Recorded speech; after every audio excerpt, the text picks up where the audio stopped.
సాధ్యమవుతుంది.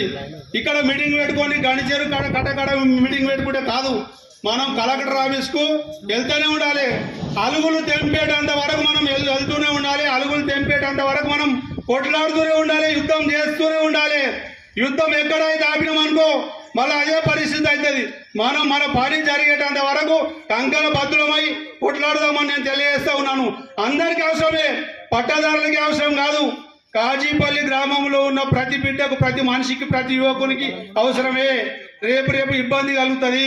ఇప్పుడే మనం మేలుకుంటే ఇక ముందు మనకు మన పిల్లల భవిష్యత్తులో మంచిగా ఉంటుంది. ఎందుకంటే ఆల్రెడీ చిన్న పిల్లలకు శ్వాసకోశ వ్యాధులు ఆల్రెడీ స్టార్ట్ అయినాయి. ఎవరు చెప్పుకోలేకపోతున్నారు, స్టార్ట్ అయినాయి. తర్వాత పెద్ద మనుషులకు కూడా శ్వాసకోశ వ్యాధులు వచ్చే అవకాశం ఉంది.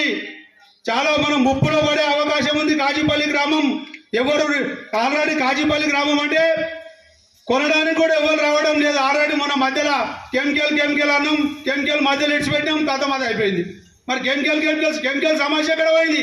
కెమికల్ అని బిల్డింగ్లు పెట్టినాం, ఆ కెమికల్ సమస్య ఎక్కడ పోయింది? ఆ సమస్య అయిపోకముందే మళ్ళీ ఈ సమస్య స్టార్ట్ చేసినాం. ఏ సమస్యలను మనం పట్టుకుంటే అది అయిపోయేటంత వరకు నిద్రపోవద్దని నేను తెలియజేస్తా ఉన్నాను. అదేవిధంగా ఇంకొక సమస్య వచ్చి పడదు మన ఊరికి. ఇంకేంటంటే అది మరి గ్రామ పంచాయతీగా ఉంటే మనం ఎక్కడ ఇల్లు కట్టుకున్నా ఎవరు అబ్జెక్షన్ చేస్తలేరు. ఇలా ఇప్పుడు అది మున్సిపాలకు, మన కాజీపల్లి గ్రామ పంచాయతీ మున్సిపాలకు పోయే అవకాశం ఉంది. ఇప్పుడు ఆల్రెడీ కలెక్టర్ లెవెల్లో తర్జన జరుగుతూ ఉన్నాయి. మరి మనం రేపు ఈ విషయంలో కూడా నేను మాట్లాడుతున్నాను. పెద్ద మనుషులం, అందరూ నాయకులము, అందరు కాజీపల్లి గ్రామస్తులకు అందరికి అవసరం ఉంది కాబట్టి ఎమ్మెల్యే దగ్గరికి వెళ్దాం. ఆ విషయంలో కూడా కలెక్టర్ గారి దగ్గరికి వెళ్దాం, డిపిఓ గారి దగ్గరికి వెళ్దాం. అందరికి దగ్గరికి వెళ్ళి కాజీపల్లి గ్రామాన్ని మనం రక్షించుకుందాం. ఏ విధంగా అంటే జిహెచ్ఎంసీలోకి వెళ్ళకుండా, మున్సిపాలిటీలోకి వెళ్ళకుండా మన కాజీపల్లి గ్రామ పంచాయతీగానే ఉండే విధంగా మనం అందరం కొట్లాడదాం.